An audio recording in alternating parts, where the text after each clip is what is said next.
What's up, guys? I wanted to do a little recap of today's session because we had a ton of really good setups, and I think it's worth just calling them out, doing a little review, just to reinforce the data that we have, and you can see it working, real time. So let me, especially right now because we had a really good liquidation. So let me bring over the GEX chart over here from my other screen. Let's start at the beginning of the day. So market opens right here. We had a good liquidation here. I think I got long somewhere around here, which was one of my first trades of the day.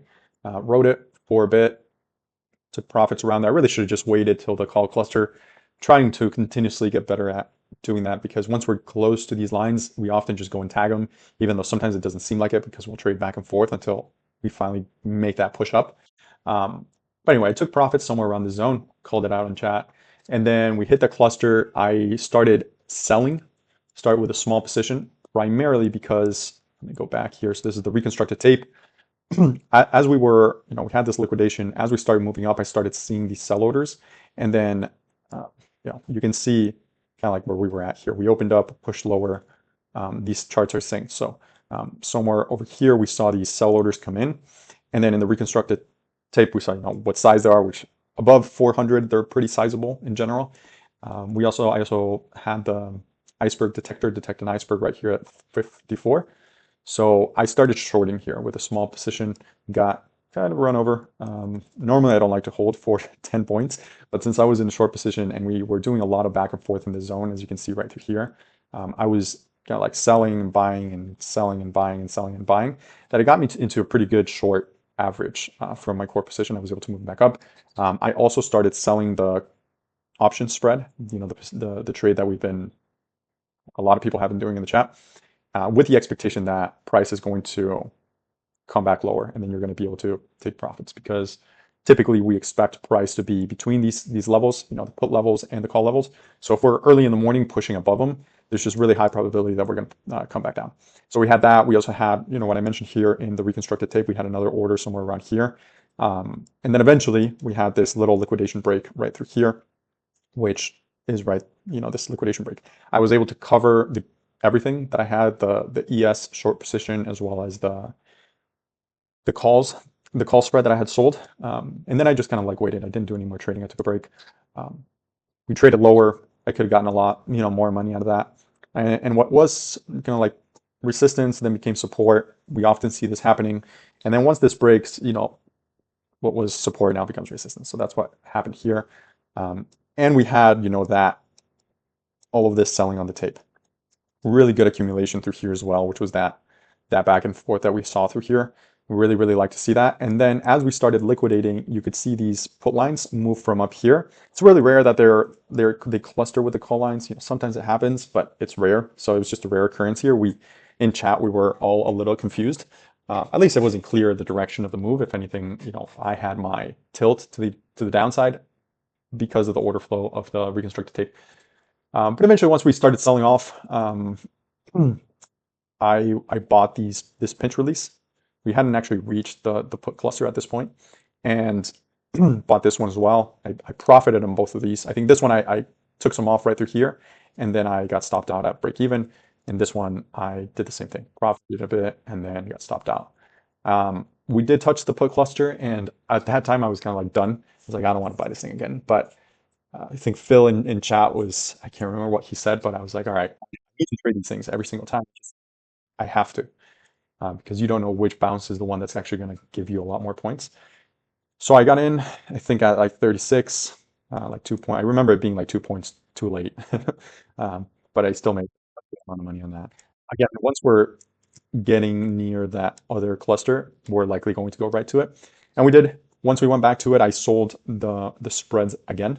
I think I didn't get filled until this push up right through here. So around here, I got filled, and then I just let them work out. I started covering them on this dip, and then on this dip I covered them as well. So I made some good money there on that. And then once we started breaking, I mentioned that the pinch was starting to could release again, but to not buy it until it actually releases, because if you start trying to front running expecting that it's going to release and it doesn't, you're now taking some unnecessary losses. But anyway, I bought it right here. This purple background means that it did release at one point, but then it pinched again. but you don't know that it's going to pinch again, right? So I traded this one. I got run over immediately, lost 3 points. That's okay. I knew that the put cluster was down here, so then once we traded down here, I waited for the release again. Traded it, didn't give me anything worth taking, so I lost again another 3 points. And then we came down here again, bought it, and then I actually made my money back and then some. It's fantastic. I had lost around 6 to 7 points in these 2 previous pinches, and then this one I made it all back and then some. Typically, also what I like to do, I didn't do it this time, but I'll add another contract to my position. So, if I traded 2 minis here, in the next one I would trade 3, and then the next one I would trade 4, because then you make your money back a lot quicker on the next one that actually works, and you can actually have your runner or just a regular position by already recouping some of those losses. And then we basically made it all the way back to the put cluster. We usually trade this back test. Excuse me. I've seen it many times. It doesn't go exactly to the tick, so I actually took profits somewhere around here or here. I can't remember. And then it came back down, which made me happy that I was able to cover. And then there were 3 pinches right here. 1, 2, 3. I didn't take any of them. I got cold feet. Unfortunately, I should have taken them because here I would have lost, I don't know, 3 points. Here I would have lost another 2 to 3 points, so 6-point loss. Here you would have gotten in kind of up here with a 6-point potential, risk. But you can see it just never went back down to the stop, to the low. And you could have made some really good money, and I didn't. Some other people in the room did take it, I believe, or at least they took the long there. And then we went right back to the previous support/resistance, and the put line started moving lower. Also, one other thing I wanted to mention here is, all right, so let's look at what it looked like on the reconstructed tape. So during these pinch releases, so here we are with the reconstructed tape. Let me zoom in a little bit. So on both of these, we didn't really see a lot of buying. Basically no buying, a little bit of buying. That's the one that actually worked too, right? This is the one that I traded and it did work. There were 2 in here that did not work. And then came back down lower. Then this one released.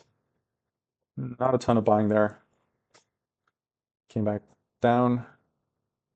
Oh, and then this is the part that I want to show you. So here, I should have longed it because it released, and you can see all of that buying. That to me at least tells me that you're going to be able to make some money, at least on the trade. You may not profit 10 points because I think this came back. Oh no, this one was actually the one that worked. So anyway, that was nothing but buying here, and boom, that was this last one.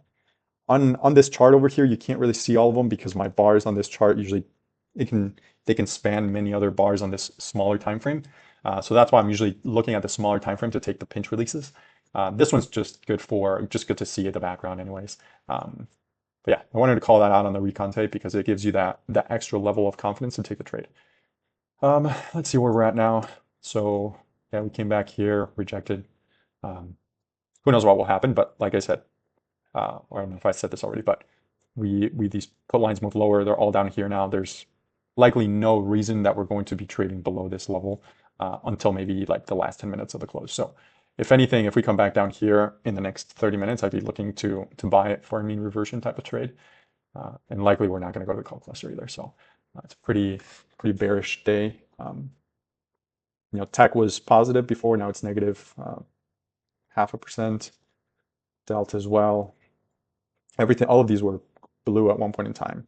Very positive, but now everything has kind of like turned around. So anyway, not to make this video any longer, I'll stop there. Let me know if you have any questions, and hope you all made money today using these tools. Cheers, guys.